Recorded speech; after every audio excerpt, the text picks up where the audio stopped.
السلام علیکم توفیہ علی علیہ السلام مدد۔ امید کرتا ہوں کہ ویور آپ سب خیر خیریت سے ہوں گے۔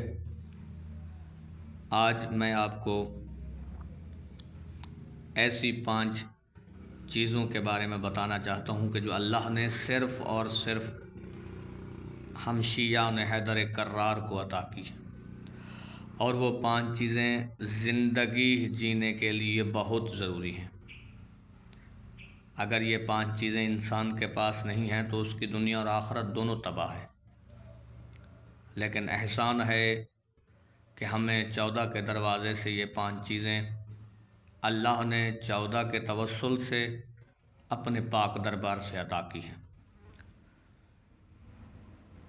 میں اس چیز پر فخر کرتا ہوں کہ میں اللہ کا بندہ ہوں، حضرت محمد مصطفیٰ صلی اللہ علیہ وآلہ وسلم کا امتی ہوں، مولا علی علیہ السلام کا شیعہ ہوں، اور حضرت امام حسین علیہ السلام کا عزادار ہوں۔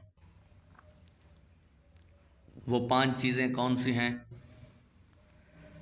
زندگی کے لیے، زندگی بسر کرنے کے لیے 5 چیزوں کا ہونا ضروری ہے۔ کیا؟ رحمت، برکت، ضمانت،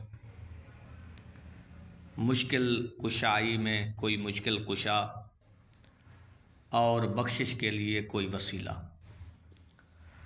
یہ احسان ہے ہمارے پروردگار عالم کا کہ اس نے ہمیں ان 14 کے دروازوں میں سے ہمیں یہ ساری چیزیں عطا کر دی ہیں۔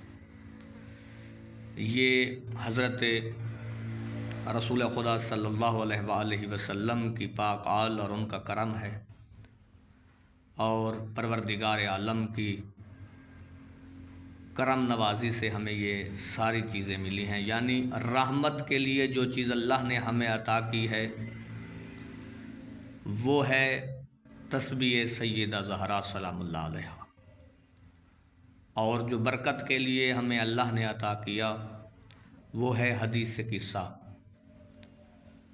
ضمانت کے لیے اللہ تبارک و تعالی نے ہمیں مولا امام رضا علیہ السلام باب الحوائج جیسا ضامن عطا کیا ہے، اور اللہ تبارک و تعالی نے ہمیں مشکل میں مشکل کشائی کی حل کے لیے مولا مشکل کشا حیدر کرار جیسی پاک نعمت عطا کی ہے۔ اور سب سے بڑی چیز جو ہمارے لیے بخشش کا ذریعہ ہے وہ ہے کفن کربلا۔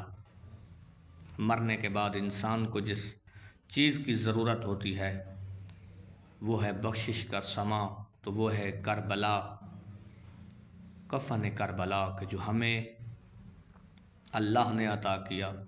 اور انشاءاللہ جس بھی مومن کو کربلا کا کفن نصیب ہوگا وہ انشاءاللہ بے حساب و کتاب بخشا جائے گا۔